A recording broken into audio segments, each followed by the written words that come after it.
एक छोटे से गांव में सोनू नाम का एक बच्चा रहता था। उसकी उम्र लगभग 9 साल थी।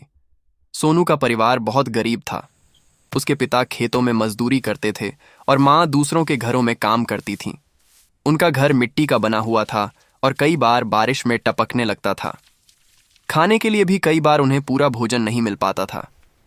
सोनू बचपन से ही बहुत समझदार था। उसे पढ़ने का बहुत शौक था।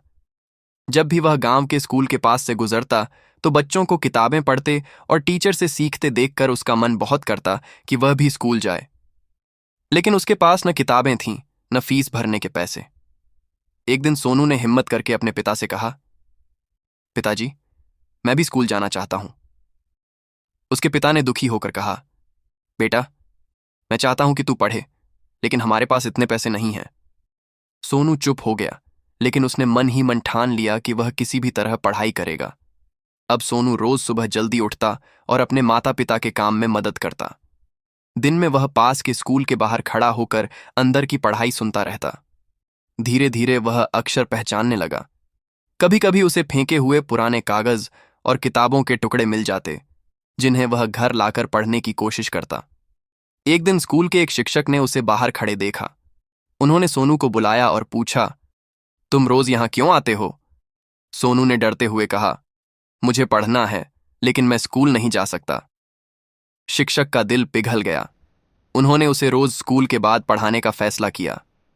सोनू बहुत मेहनत करता था। वह हर दिन कुछ नया सीखता और जल्दी समझ जाता। कुछ महीनों में ही सोनू पढ़ना लिखना सीख गया। उसकी लगन देखकर शिक्षक ने उसे स्कूल में दाखिला दिलवाने में मदद की। गांव के कुछ लोगों ने भी उसकी मदद की और उसके लिए किताबें खरीद दीं।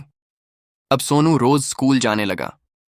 वह कक्षा में सबसे आगे बैठता और ध्यान से पढ़ाई करता।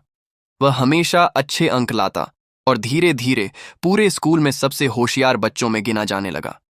सालों की मेहनत के बाद सोनू ने अपनी पढ़ाई पूरी की और एक अच्छी नौकरी हासिल की। उसने अपने माता पिता का जीवन बेहतर बनाया और अपने गांव के गरीब बच्चों की मदद करना शुरू किया। सोनू की कहानी हमें यह सिखाती है कि अगर मन में सच्ची इच्छा और मेहनत करने का जज्बा हो तो कोई भी मुश्किल हमें अपने सपनों को पूरा करने से नहीं रोक सकती।